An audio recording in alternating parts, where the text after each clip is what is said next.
तो चलिए law officer scale 1 2 3 के लिए रीजनिंग का एक क्वेश्चन देख लेते हैं। BMTRKHD are travelling in a train compartment with a tier 3 sleeper berth. तो ऐसा बताया गया है कि 7 लोग हैं, एक ट्रेन में सफ़र कर रहे हैं और 3 टायर में हैं, स्लीपर बर्थ में हैं। ये एक बर्थ का नाम है कि स्लीपर बर्थ में है, 3 टायर में हैं और सबको सीट मिली हुई है और अपर बर्थ है, मिडिल बर्थ है, लोअर बर्थ है, ये आपको डिसाइड करना है। देखिए क्वेश्चन क्या कह रहा है।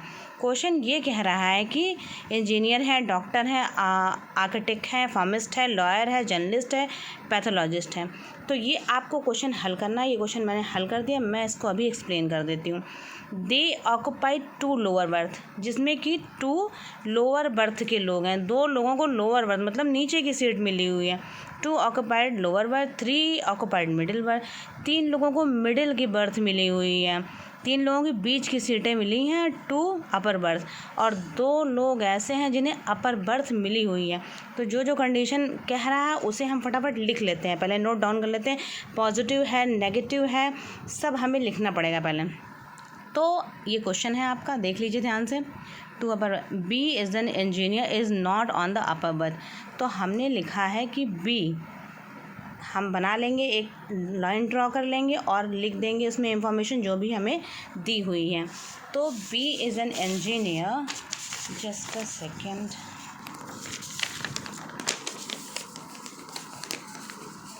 ये आपका क्वेश्चन है और अभी आपको एक्सप्लेनेशन सारा मिल जाता है पूरा एज इट इज़।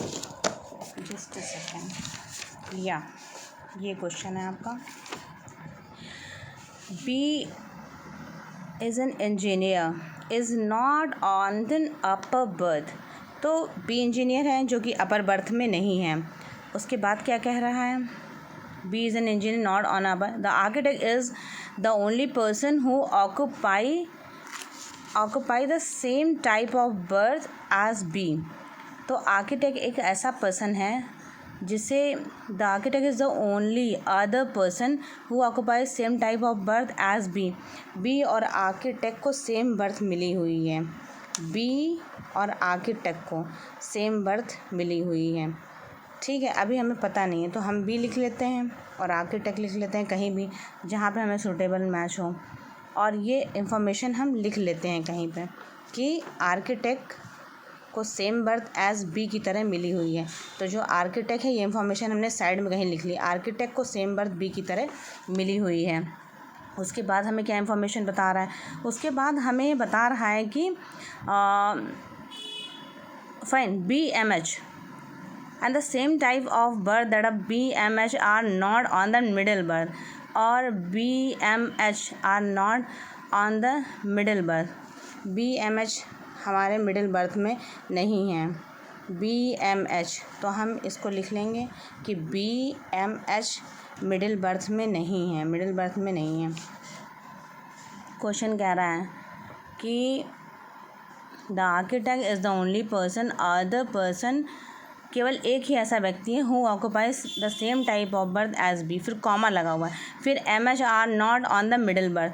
तो MH के बारे में इंफॉर्मेशन है कि ये लोग जो MH हैं उनको मिडिल बर्थ नहीं मिली हुई। तो मिडिल बर्थ लिखकर हम क्रॉस का साइन लगा देंगे। तो इस तरह से क्वेश्चन आगे बढ़ता है। MH are not on the same berth and their profession are pathologist and lawyer respectively. तो रिस्पेक्टिवली मतलब एक के बाद एक, MH का पैथोलॉजी और लॉयर रिस्पेक्टिवली इनका प्रोफेशन है और ये मिडिल बर्थ में इनको नहीं जगह मिली हुई है। फिर आगे देख लेते हैं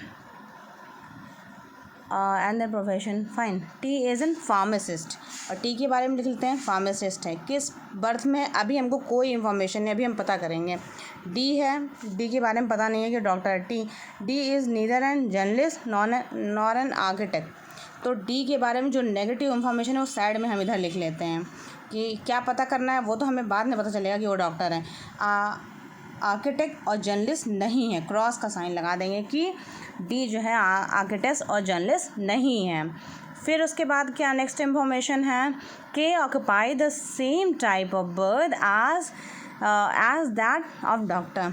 अब के बारे में लिख लेते हैं। के सेम टाइप ऑफ बर्थ रखता है जैसा कि डॉक्टर रखता है। अब हम ये जो इन्फॉर्मेशन हमें मिली हुई है उसमें से हम फाइंड आउट करते हैं। तो हमें पता चल गया कि अपर बर्थ में इंजीनियर नहीं है और ये दोनों एमएच जो हैं वो मिडिल में नहीं हैं।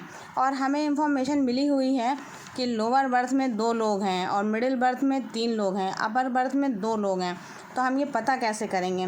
तो पहले तो हमें पता चल गया कि के जो है के पास सेम बर्थ है जैसा कि डॉक्टर के पास है। अब डॉक्टर पता नहीं चल रहा हमें कौन है, तो आर्किटेक्ट और जर्नलिस्ट ये नहीं है। बाकी हमें ये पता चल गया लॉयर है, फार्मासिस्ट है, पैथोलॉजिस्ट है, इंजीनियर है, इनके बारे में पता चल गया। लेकिन ये आर्किटेक्ट और जर्नलिस्ट नहीं है। जब आर्किटेक्ट और जर्नलिस्ट नहीं है तो एक ही हमारे पास बचा है कि डॉक्टर ही होगा ये व्यक्ति, क्योंकि ये दोनों व्यक्ति नहीं हैं और ऊपर के 4 क्लियर हैं हमारे पास। फार्मासिस्ट, लॉयर और पैथोलॉजिस्ट, इंजीनियर, ये चारों क्लियर हैं और बिल्कुल सिग्निफिकेंट इंफॉर्मेशन दी है कि ये चारों यही हैं और ये आर्किटेक्ट और जर्नलिस्ट नहीं है। इसका मतलब सिर्फ एक बचा, वो है डॉक्टर। तो डी हो जाएगा डॉक्टर। अब क्या कह रहा है? Same berth as doctor. तो के पास सेम बर्थ है जैसे कि डॉक्टर के पास है, तो के पास सेम बर्थ है, तो के सेम बर्थ है जैसा कि डॉक्टर के पास है। और हमें पता चला है कि ये जो आर्किटेक्ट और जर्नलिस्ट नहीं है, तो 2 की लोअर बर्थ है। तो इस तरह से हमें पता चला कि architect have same berth as B. अब बी के पास सेम बर्थ है जैसा कि आर्किटेक्ट के पास है। तो ये दोनों की लोअर बर्थ इसलिए हो जाएगी क्योंकि लोअर बर्थ के 2 ही व्यक्ति हैं और मिडिल के 3 होने हैं। मिडिल के 3 होने हैं और लोअर के, और ये दोनों मिड के होंगे नहीं, ये क्लियर इन्फॉर्मेशन हमें दी हुई है।